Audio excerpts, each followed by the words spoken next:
জন্য বড় সুখবর, বাজেটে 1 লক্ষ নতুন চাকরির ঘোষণা।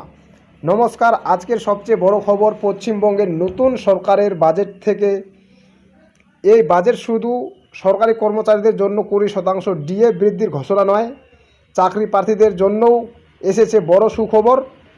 সরকার ঘোষণা করেছে যে আগামী দিনে রাজ্যের বিভিন্ন দপ্তরে মোট 1 লক্ষ শূন্যপদের নিয়োগ করা হবে। এই ঘোষণার পর থেকেই চাকরি প্রার্থীদের মধ্যে নতুন আশার সঞ্চার হয়েছে। সরকারের দাবি, দীর্ঘদিন ধরে বিভিন্ন সরকারি দপ্তরে বহু পদ খালি পড়ে রয়েছে। সেই শূন্য পদ পূরণ করতেই এই বড় নিয়োগ প্রক্রিয়া শুরু করা হবে। সবচেয়ে বেশি নজর কেড়েছে পুলিশ ও শিক্ষা দপ্তরে নিয়োগ। বাজেট অনুযায়ী প্রায় 20,000 পুলিশ কর্মী নিয়োগের পরিকল্পনা রয়েছে।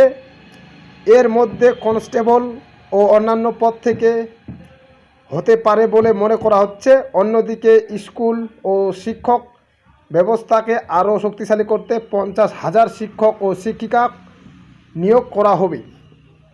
এছাড়াও স্বাস্থ্য, প্রশাসন এবং অন্যান্য সরকারি দপ্তরেও নিয়োগ হতে পারে বলে ইঙ্গিত দেওয়া হয়েছে। এবার প্রশ্ন হলো, এই ঘোষণা চাকরি প্রার্থীদের জন্য কতটা গুরুত্বপূর্ণ?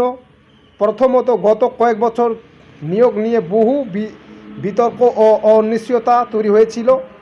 অনেক পরীক্ষার্থী বছরের পর বছর ধরে প্রস্তুতিও নিয়েছে, চাকরি বিজ্ঞপ্তির অপেক্ষায় ছিলেন।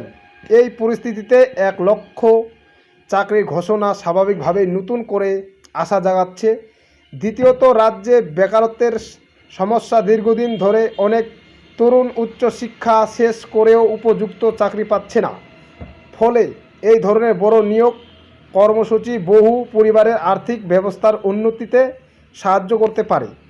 তবে বিশেষজ্ঞদের একাংশে মনে করছেন, শুধু ঘোষণা করলেই হবে না, নিয়োগ প্রক্রিয়া স্বচ্ছ, দ্রুত এবং সময়মতো সম্পন্ন হওয়াটাই সবচেয়ে গুরুত্বপূর্ণ। চাকরি প্রার্থীদের জন্য এখন সবচেয়ে জরুরি হলো নিয়মিত সরকারি বিজ্ঞপ্তির দিকে নজর রাখা এবং প্রস্তুতি চালিয়ে যাওয়া।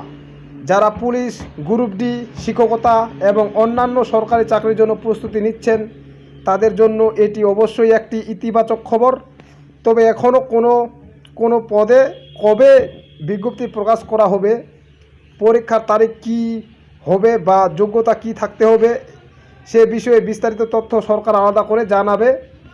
সব মিলিয়ে বলা যায়, আজকের বাজেট সরকারি চাকরিদের জন্য নতুন আশার বার্তা নিয়ে এসেছে।